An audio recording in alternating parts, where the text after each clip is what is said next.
Good morning, everyone. It's Friday, April 11th, 2025. Thanks for stopping by today's version of the Daily Brief. I'm Kyler Collum, as always, and let's start off with some This Day in History. And first off, I missed one yesterday that I'm disappointed in myself for missing.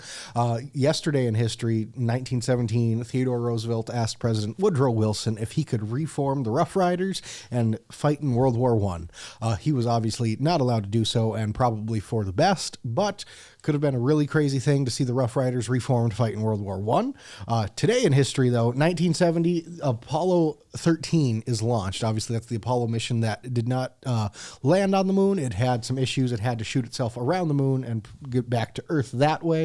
1976, the Apple I, the first Apple computer, is created.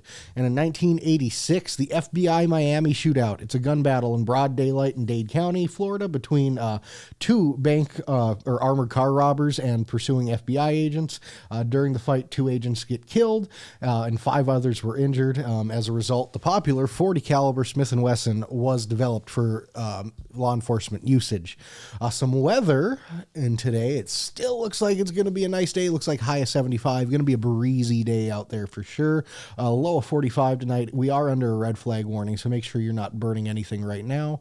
Tomorrow, Saturday, looks like another beautiful day. Going to be in the 60s, mostly cloudy, and then into Sunday, going to cool off a little bit down to about 47 with a chance of rain. So great day today and tomorrow. Make sure you get outside, enjoy some of that early spring weather.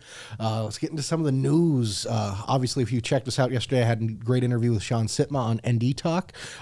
He will not be running for mayor for the special election, and he, however, did endorse Mark Jantzer heavily, and that also leads me to say that Mark Jantzer did declare last night that he will be seeking the candidacy as well. We'll have to see if anyone else jumps into the race. On top of that, Minot's drinking water passes all of its tests. Hey, but leads remains a focus. So there are lead lines going around in Minot that still need to be replaced. The 2024 water quality report confirms the city's drinking water met all safety standards last year, but elevated lead levels in a couple of homes highlight the risk of old private service lines. While the city system is in compliance, officials urge residents to help identify potential lead pipes and take precautions like flushing taps and using filters. If you haven't seen on the website, Jonathan had a great list of potential mayoral candidates. It's going to be updated this morning for sure, and also you can check out the Jantzer announcement from Joe Skrzypski last night as well. Another fun one that I really personally enjoy, nuclear energy research gets the green light in North Dakota. So there was a bill that was going around the state legislature that would be promoting some nuclear energy research in the state. So North Dakota is taking its first steps towards exploring nuclear energy. The House passed a bill Wednesday allowing the EERC in Grand Forks to study nuclear technologies while emphasizing the state won't become a radioactive waste site. So we talked about this early in the legislative cycle.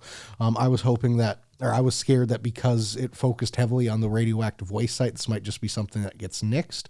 But since they are focusing on North Dakota being actively against that, lawmakers also approved a study on the future of nuclear power plants in the state. So something to keep an eye on there. Could be a great source of energy, allow North Dakota to really get some great exports out of the oil, natural gas, coal industries.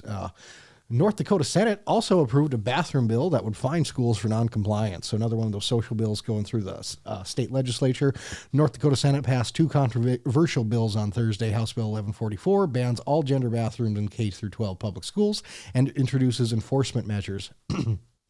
House Bill 1181 defines gender in state law as a person's sex at birth. Supporters say the bills reinforce clarity and safety, while critics warn they harm transgender and intersex residents. Both bills now return to the House for final approval. And then one big national story, obviously outside of stocks being all over the place. A tourist helicopter crashed in the Hudson River yesterday. Don't know if you had a chance to see that. Unfortunately, killed all 6 people that were aboard. It was a sightseeing helicopter in New York City, and it crashed into the Hudson River near Manhattan on Thursday, killing everyone on board, including a Spanish family. The crash, which happened just minutes after takeoff, has reignited concerns over helicopter safety in crowded airspace. Federal investigators are now probing the incident. So another airline incident that happened, another interesting development there. On top of that, got some interesting stuff coming out later today. It should be up today, I believe. Jonathan did a great interview with City Manager Harold Stewart earlier this week.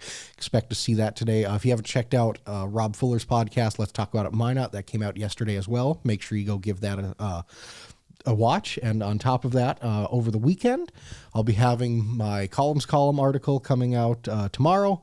That'll be an interesting one. It might not be on the levels of the past couple ones, but make sure you check it out. It's going to be an interesting read for some big news that kind of broke this week on some really interesting scientific stuff going about.